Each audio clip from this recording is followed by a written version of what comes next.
नमस्कार, आप देख रहे हैं हॉर्नबिल टीवी और आपके साथ मैं हूं दिव्यदर्शनी। उत्तराखंड विधानसभा के मानसून सत्र का समापन हो गया है। 3 दिवसीय सत्र के दौरान 18 घंटे 9 मिनट तक सदन चला, जिसमें अनुपूरक बजट पास कराया गया और 9 विधेयक और 3 अध्यादेश भी यहां पर पारित किए गए। आखिरी दिन आपदा में विपक्ष ने नियम 310 के तहत चर्चा की मांग की, जिसे अध्यक्ष ने स्वीकार नहीं किया। हालांकि बाद में अध्यक्ष ने विपक्ष को आपदा पर चर्चा के लिए समय दिया, जिसमें नेता प्रतिपक्ष ने सरकार पर आरोपों की झड़ी लगा दी। वहीं आपदा पर सरकार ने क्या जवाब दिया, ये रिपोर्ट देखिए।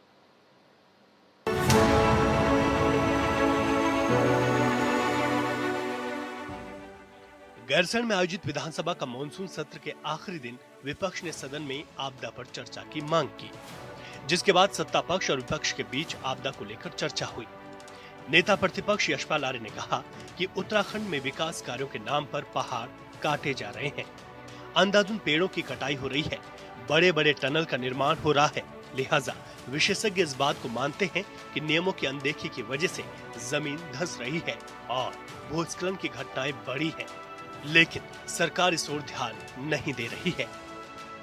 अनियोजित विकास, अंधाधुंध पहाड़ों का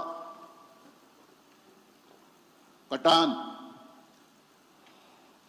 ये वजह हो सकती है माननीय अध्यक्ष जी, और उसकी वजह से माननीय जोशीमठ जैसा शहर आज बर्बादी की कगार पर है। और आप ही ने कहा माननीय अध्यक्ष जी कि सरकार ने कहा, सार्वजनिक रूप से कहा कि हम एक नया खूबसूरत टाउनशिप डेवलप करेंगे, जोशीमठ को बर्बाद नहीं होने देंगे। घर दरक रहे हैं, दहशत है माननीय अध्यक्ष जी। वजह क्या है? बड़े बड़ी जो कंपनियां हैं, वैज्ञानिकों ने कहा माननीय अध्यक्ष जी, एक्सपर्ट्स ने कहा कि यह वजह इसकी यह है कि जिससे अंधाधुंध यहां पर टनल बनाई जा रही हैं। विपक्ष के आरोपों पर सरकार के वित्त मंत्री प्रेमचंद अग्रवाल ने जवाब देना शुरू किया तो विपक्ष ने हंगामा शुरू कर दिया और सदन से वॉकआउट कर दिया। विपक्ष के सवालों के जवाब में मंत्री ने कहा कि विपक्ष के आरोप पूरी तरीके से बेबुनियाद हैं, क्योंकि राज्य के मुखिया पुष्कर सिंह धामी खुद ही आपदा को लेकर काफी गंभीर रहते हैं। पिछले दिनों टेहरी और केदारनाथ घाटी में बादल फटने की खबर का जिक्र करते हुए मंत्री ने कहा कि जानकारी मिलते ही सीएम ने रात में केंद्र सरकार से बात की, आपदा विभाग को दिशा निर्देश दिए, साथ ही सुबह होते ही पहले देहरादून में बैठक की और उसके बाद कुछ ही घंटों के बाद मौके पर पहुंच गए। माननीय मुख्यमंत्री जी के द्वारा अनेकों बार कार्रवाई की गई, कार्रवाई करने के निर्देश गए। स्वयं जीरो ग्राउंड पर पहुंच के उन्होंने जिस प्रकार से काम किया, मैं तो सदन से चाहूंगा कि उनके करे अच्छे कार्यों के लिए उनकी सराहना की जानी चाहिए, उनकी प्रशंसा की जानी चाहिए। 31/7 को आपदा आती है, हमारा विभाग सक्रिय होता है, हमारा विभाग आपदा कंट्रोल रूम पे जाता है, रात भर उस आपदा कंट्रोल में जिस प्रकार की घटनाएं होने की संभावना या जो क्षति होने की संभावना, उसमें पूरा मॉनिटरिंग की जाती है।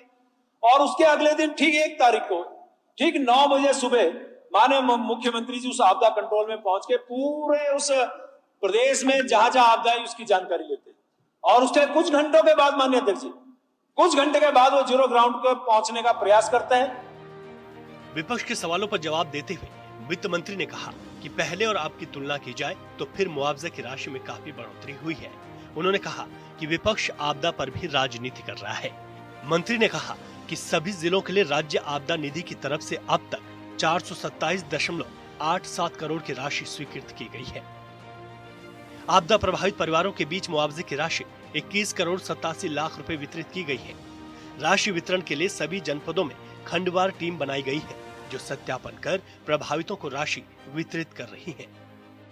माननीय अध्यक्ष जी, समस्त जिलाधिकारियों विभागों की आपदा से बचाव राहत कार्य हेतु राज्य आपदा मोचन निधि एसडीआरएफ से 386.87 करोड़, राज्य सेक्टर से राज्य आपदा न्यूनतम निधि एसडीएमएफ रुपए 15 करोड़ तथा जो कार्य एसडीआरएफ मदों में अनुमन्य नहीं है को संपादित कराए जाने तो राज्य स्तर के बजट से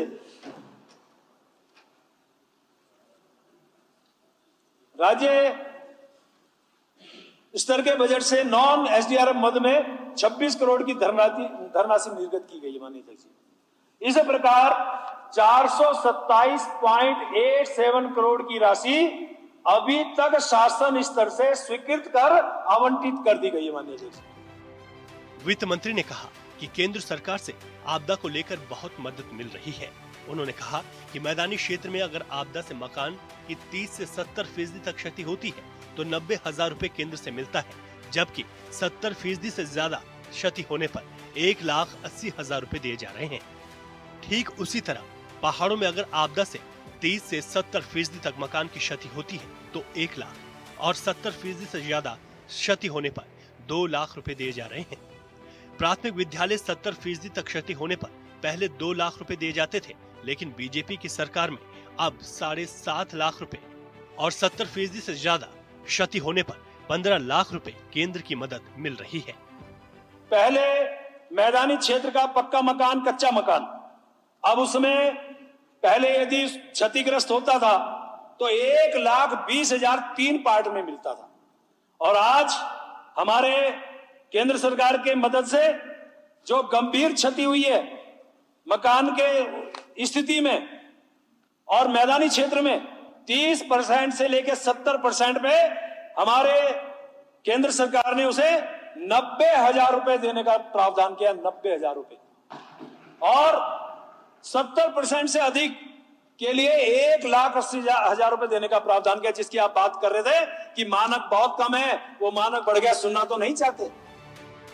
मंत्री ने बताया कि माध्यमिक विद्यालय में 70% तक क्षति का 12 लाख और 70% से ज्यादा क्षति पर 25 लाख रुपए मिलते हैं।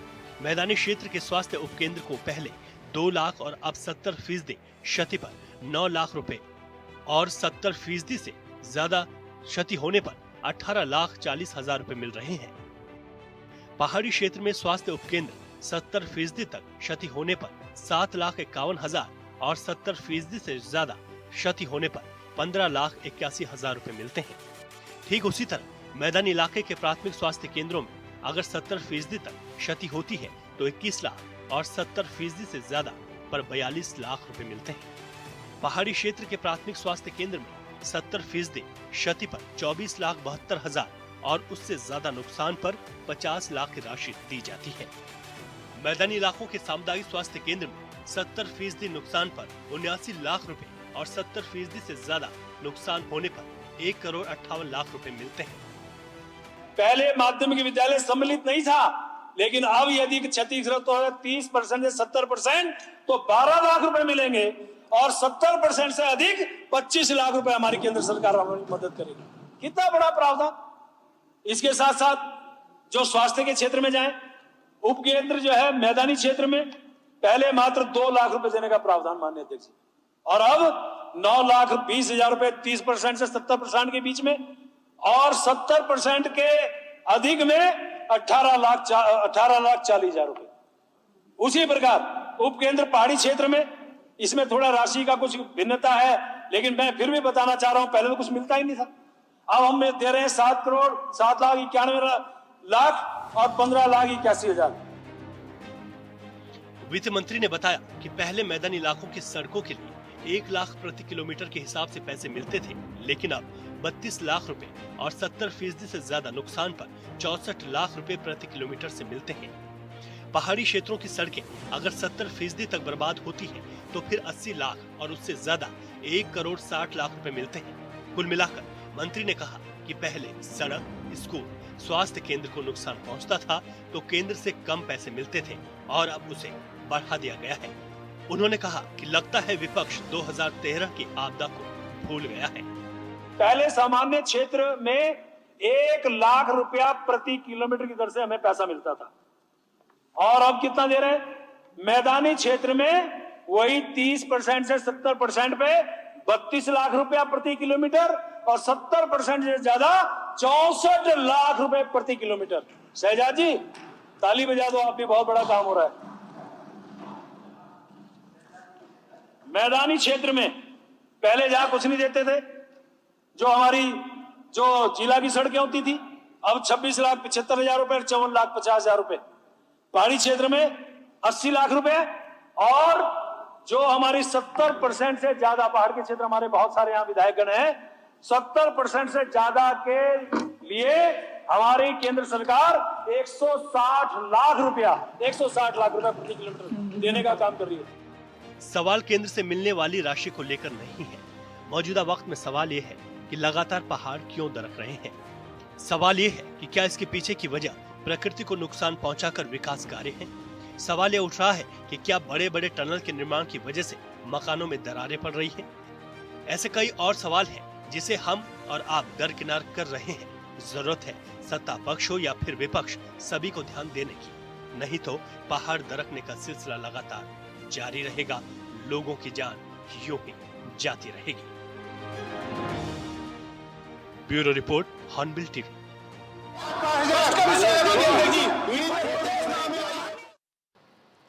टनकपुर चंपावत नेशनल हाईवे में चलथी के पास हाइड्रा क्रेन मशीन गहरी खाई में जा गिरी। हादसे में हाइड्रा चालक गंभीर रूप से घायल हो गया। मौके पर पहुंचे ग्रामीणों ने किसी तरह चालक को बाहर खाई से निकाला और अस्पताल में भर्ती कराया, जहां इलाज के दौरान चालक की मौत हो गई। फिलहाल पुलिस ने शव को कब्जे में लेकर आगे की कार्रवाई शुरू कर दी है।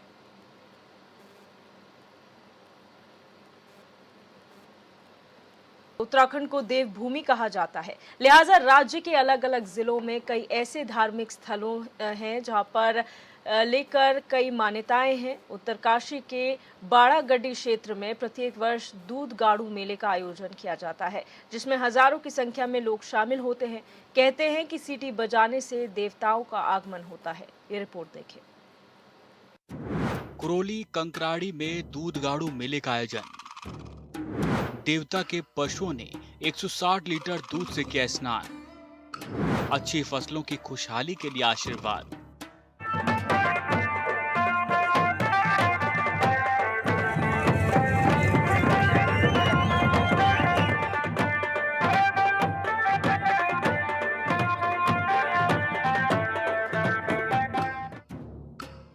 उत्तराखंड के उत्तरकाशी में बाड़ागढ़ी क्षेत्र के कुरोली कंकराड़ी में हरि महाराज, खंडद्वारी माता, नागराज और हुणेश्वर देवता के दूधगाड़ू मेले का भव्य आयोजन किया गया। इस मौके पर ग्रामीणों की ओर से लगाए गए करीब 160 लीटर दूध से देवताओं के पशुओं ने स्नान कर क्षेत्र समेत अच्छी फसलों की खुशहाली के लिए आशीर्वाद दिया।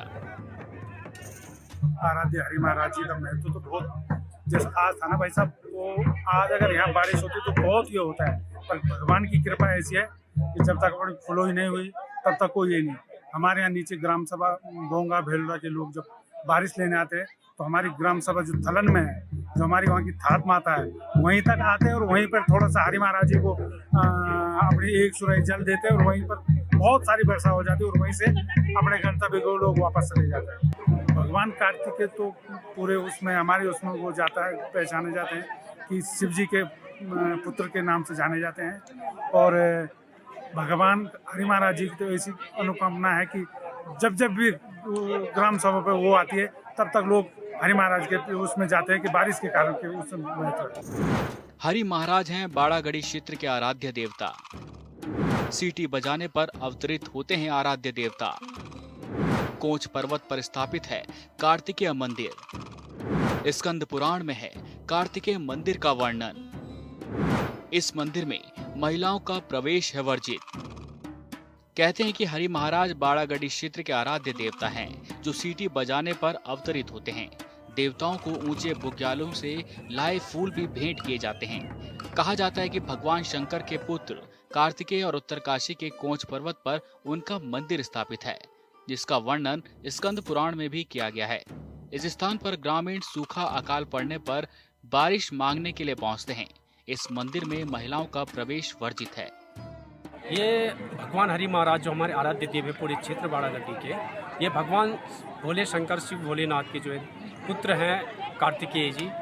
और ये ऊपर जिनका हमारे शास्त्रों में भी वर्णन है स्कंद पुराण में, वो क्रौंच पर्वत है हमारे, उसको हम अपनी स्थानीय भाषा में कुब्ज बोलते हैं। वहाँ पे कार्तिकेय जी का जो है मुख्य स्थान है।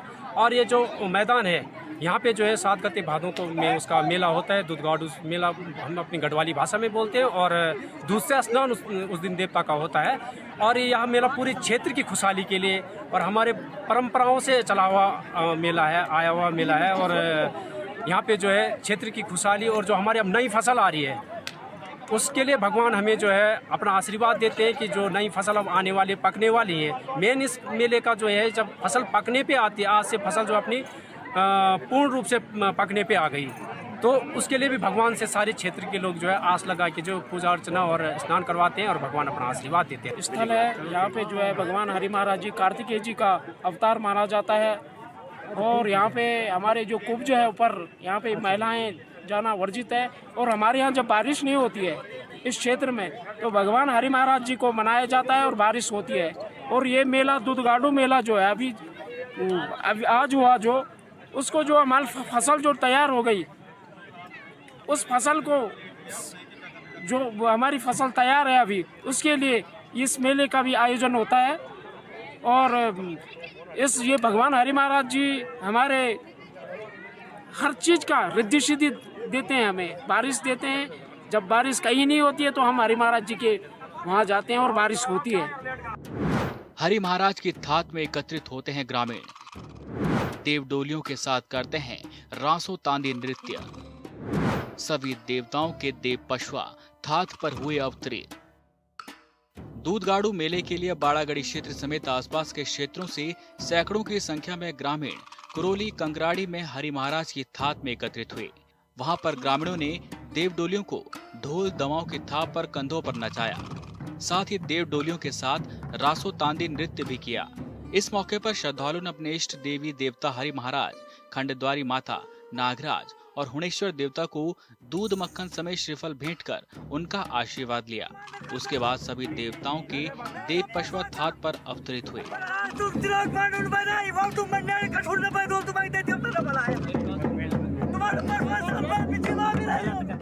हरि महाराज हमारा जो है परंपरा से है, जब यहाँ सूखा पड़ता है तो हमारे ऊपर क्रॉस पर्वत है, वहाँ उसका मंदिर है। और प्रत्येक फसल पे पूरी बाड़ागढ़ी का वहाँ दूधगाड़ू और पूजाएं देते हैं। एक फसल पे दूसरी फसल पे भी जाते हैं पूरी बाड़ागढ़ी का। और जो भी मनोकामना किसी की है, अगर श्रद्धा से जा रहा है तो पूरी मनोकामना पूरी होती है। और वहाँ का इससे दूधगाड़ू का जो है एक साल में 6 महीने में जो है इसका पूरी बाड़ागढ़ी की तरफ से जो है हरि महाराज हुए, हुणेश्वर हुई, नाग देवता हुआ, नागराजा हुआ, खंडवारी हुआ, इसका दूधगाड़ू होता है। पूरा बाड़ागढ़ी की तरफ से प्राप्त दूध आता है, कई मण जो है दूध आता है। और प्रत्येक अगर किसी की अंदर कोई कामना करनी है तो तुरंत वो पूरी होती है। दूधगाड़ा फुलोई मेला हरि महाराज का है। मैं सबको बधाई देना चाहता हूँ और सबका आए हुए मेहमान का सबका आदि दिल से उनका सम्मान और शुभकामनाएं देता हूँ। भक्तों, ये 7 गते भादों हरि महाराज श्री, हमारी लोकल भाषा में तो इनको हरि महाराज बोला जाता है। वैसे ये कार्तिकेय महाराज जी, शंकर जी के ज्येष्ठ पुत्र कार्तिकेय महाराज जी हैं, उनका ये स्थान है। उनका मैं एक पसवा हूँ और एक ढोल है। हमारे यहाँ डोली नहीं है, एक पसवा होता है, एक ढोल होता है। तो ढोल और पसवा दोनों मिलके इस मेले को आगे बढ़ाते हैं। ये ऊपर एक मंदिर है, हरिगिरी पर्वत या कुब्ज नामक स्थान हम बोलते हैं। और वहाँ पे कार्तिकेय महाराज जी का मंदिर है, जहाँ पे औरत वर्जित रहती है। प्राचीन समय से प्रत्येक वर्ष मेले का आयोजन ग्रामीण करते हैं हरि महाराज का दुग्धाभिषेक। कई गांव के सैकड़ों हजारों लोग होते हैं शामिल। बाड़ागढ़ी क्षेत्र में मेला प्राचीन समय से मनाया जाता है। इसके साथ ही देवताओं को ऊंचे बुग्यालों से लाए फूल भी भेंट किए जाते हैं। ग्रामीण बताते हैं कि हर साल हरि महाराज का दूधगाड़ू मेले का आयोजन किया जाता है। यहाँ पर बाड़ागढ़ी पट्टी के मुस्टिक सौंड, बोंगाड़ी, कुरोली, कंकराड़ी, थलन, मस्ताड़ी, मानपुर, किशनपुर, बोंगा, भेलुड़ा, कोटी, लदाड़ी, और कंसेड़ समेत कई गांव के ग्रामीण करीब 160 कुंटल दूध जमा करते हैं, जिसके बाद जमा किए गए दूध से ग्रामीण विधि विधान से देव डोली और हरि महाराज का दुग्धाभिषेक करते हैं। उत्तरकाशी जनपद के बाड़ागड्डी क्षेत्र का बड़ा फेमस हरि महाराज के इस पवित्र भूमि पर दूधगाड़ो मेला मनाया जाता। प्रतिवर्ष यहाँ पर सारे जहाँ पूरे क्षेत्र के देवी देवताएं यहाँ पर आते हैं और पूरी विधिवत पूजा करके और स्थानीय लोग यहाँ पर बड़े उत्साह से इस पर्व को मनाते हैं। और जो हमारा लोकल रासु नृत्य और उसके साथ बड़े हर्षोल्लास से मनाते हैं। और जो हरि महाराज का डोल, हरि महाराज के खंडवारी माता की जो देवियाँ हैं, डोलियाँ तमाम यहाँ पर आती हैं। और इस पर्व में मैं सबको शुभकामनाएं इस मेले की देता हूँ। यहाँ मुस्तेकसोर में जो इन हरि महाराज को प्रणाम करती हूँ। जो आज हरि महाराज की दूधगाड़ो मेला है, ये बहुत ही पौराणिक मेला है और ये आज के दिन सारे जितने भी दूर दूर के सारे जनमानस यहाँ पे इकट्ठे होते हैं। और मैं बाड़ागड्डी क्षेत्र को बहुत बहुत बधाई और धन्यवाद देना चाहूँगी। उत्तराखंड को कहा जाता है देवों की भूमि। देवभूमि के कण कण में बसे हैं देवी देवता। उत्तराखंड देवभूमि और कहते हैं कि देवभूमि के कण कण में देवी देवताओं का वास होता है, लिहाजा यहाँ के हर एक जगह की अपनी मान्यता है, जिसे देवभूमि के लोग निभाते आ रहे हैं। धार्मिक मेलों में न सिर्फ आसपास के लोग पहुँचते हैं, बल्कि दूसरे जिलों या दूसरे प्रदेशों से भी लोग मेले में शामिल होते हैं और यहाँ की संस्कृति को समझने की कोशिश करते हैं। हरिहरेश्वर महादेव की जय। ये भगवान हरिहरेश्वर महादेव का मेला है। ये भाद्रपद के 7 गते भाद्रपद में किया जाते हैं। यहाँ पर भगवान हरिहरेश्वर महादेव का स्नान करके शिला है, स्नान करके यहाँ पर भगवान का स्नान होता है और भगवान अपने आशीर्वाद सभी भक्तों को प्रदान करते हैं। ये बाड़ागड्डी क्षेत्र है, यहाँ की सुख शांति के लिए सब आयोजन किया जाता है। और यहाँ से 7 किलोमीटर 6 किलोमीटर पर भगवान हरि महाराज का कुछ नाम का जो पर्वत है, वहाँ से हरि महाराज भगवान निवास करते हैं। और अब सीधे रुक करेंगे देहरादून का, जहां पर सचिवालय में मुख्यमंत्री पुष्कर सिंह धामी पत्रकार वार्ता को संबोधित कर रहे हैं। लगातार पीछे धकेलने का काम किया, आतंकवाद को, अलगाववाद को, जिहाद को लगातार पोषित करने का काम किया। और कांग्रेस पार्टी ने जो गठबंधन किया है, उस गठबंधन के बाद उनके मंसूबे सबके सामने जाहिर हो गए हैं कि वो किस प्रकार से कश्मीर को किस प्रकार से बर्बाद करने वाले लोगों के साथ आज अपना गठबंधन कर रहे हैं। तो नेशनल कॉन्फ्रेंस के घोषणा पत्र के वादों पर कांग्रेस पार्टी और राहुल गांधी जी से हमारे चूँकि ये 10 सवाल हैं कि उनको 10 सवालों के जवाब देश की जनता को जरूर देने चाहिए कि क्या कांग्रेस नेशनल कॉन्फ्रेंस के जम्मू कश्मीर से फिर से अलग झंडे के वायदे को समर्थन करती है क्या, कि जो देश के अंदर एक निशान, एक विधान और एक प्रधान की बात होती आई है देश की आज़ादी के बाद से, जो धारा 370 समाप्त हुई है, क्या वो पुनः वहाँ फिर से धारा 370 लागू करना चाहते हैं? फिर से जो है अशांति और आतंकवाद के युग में कश्मीर को धकेलना चाहते हैं? इस निर्णय का क्या वो समर्थन करते हैं? क्या कांग्रेस कश्मीर के युवाओं के बदले पाकिस्तान के साथ वार्ता करके फिर से अलगाववाद को बढ़ावा देने का समर्थन करती है? ये प्रश्न है। क्या कांग्रेस पार्टी राहुल गांधी पाकिस्तान के साथ फिर से व्यापार शुरू करने के? और इस बुलेटिन में मेरे साथ बस इतना ही। तमाम खबरों के लिए आप देखते रहिए हॉर्नबिल टीवी। नमस्कार।